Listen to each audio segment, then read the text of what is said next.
What's up YouTube? I'm Valentin the Mad, and this is Maximum Crysis. Tweaks and mod recommendations to enhance the experience.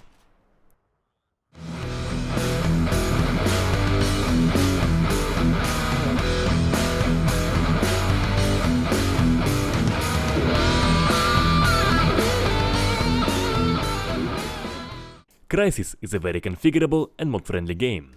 So recently, I took a look at the tweaks and mods we have available, and in this video, I'll present the ones I would recommend to enhance the experience.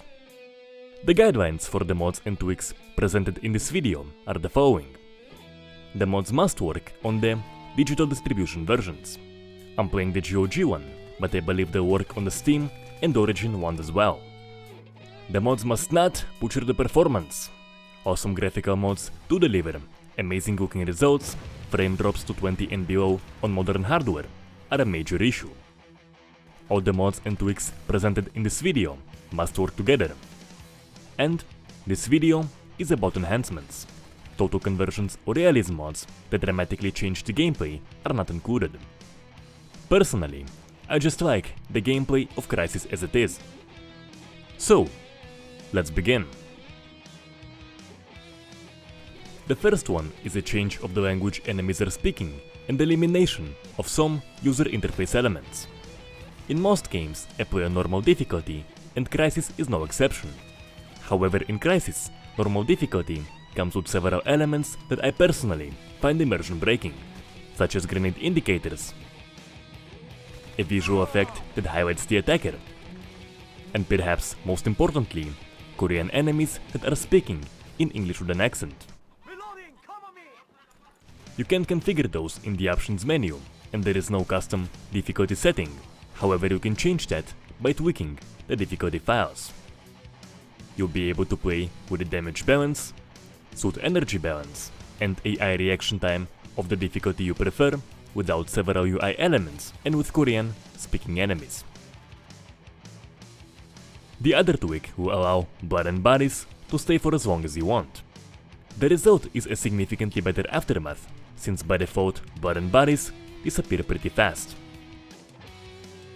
The command to let decals stay will make bullet holes on the environment stay as well, which also helps make the aftermath look messier. I should note that this tweak will work only for the vanilla blood effects and not for the stains spawned by the blood mod. And now, to that blood mod. The blood improvements are a part of Tactical Enhancement mod by Kilroy357. By default, you would have only one response stain per character and blood pools below dead bodies. This mod will add the following. Response stains on every single hit. You'll see splats and drops spawned around the character. Functional blood splashes. You'll see the splash fly and stain the ground it lands on. Different responses for different weapons. Here's the response for a pistol shot. And here's the response for a sniper rifle.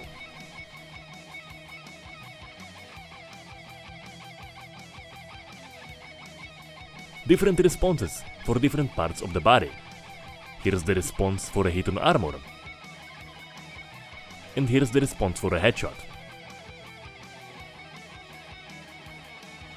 You see brain matter after headshots. Yes, for the player character too, which looks pretty amusing. And finally, you see this for a direct hit by a rocket or a tank. I wanna emphasize the direct hit part. It will be activated only for direct hits and only for certain explosives, meaning that you won't see it as a response for a grenade or a shotgun.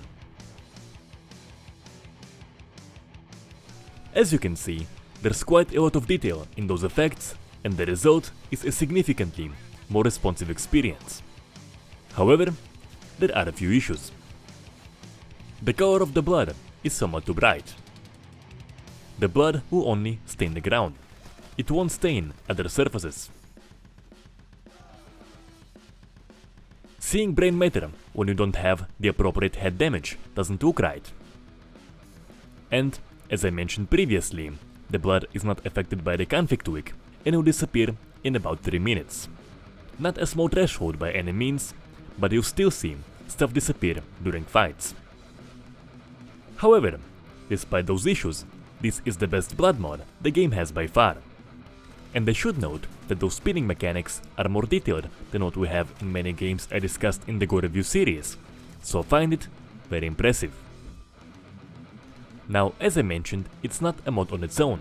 It's a part of an overhaul to make Crysis a more tactical experience.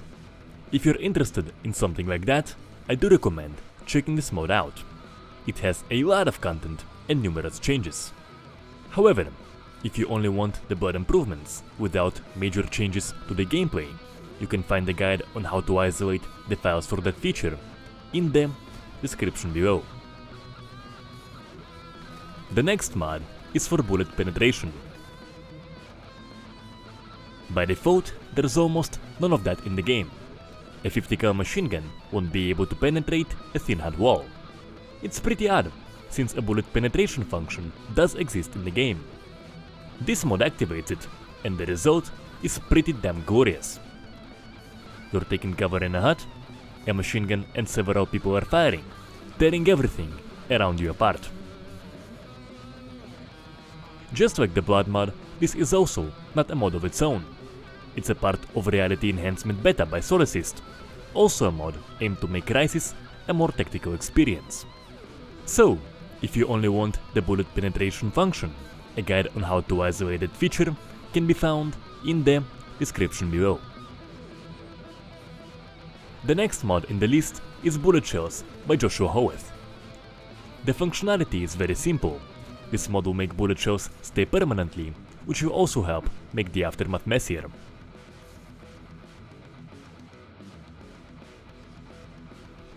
The next one is Maximum Immersion mod by Kanyhalos.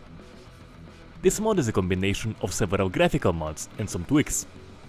It replaces many of the in-game textures with significantly more detailed ones, and improves some of the visual effects such as the lighting and the shadows. The goal of the mod was to improve the graphics of Crysis as much as possible, but also to make sure it still looks right, and I think this mod accomplished just that. The graphics will look better, they won't vary from looking amazing to dead wrong, and most importantly, the mod won't destroy your performance. The result of all those mods and tweaks is a game with less user interface elements, significantly better blood effects, a much messier aftermath, bullet penetration, and improved graphics. Installation guides, links, and all the relevant information can be found in the video description. That's it for today. Let me know how you feel in the comment section, and if you like the video, subscribe and share it around. If you like the content and you want to support the channel, the Patreon link is in the description below. Until next time.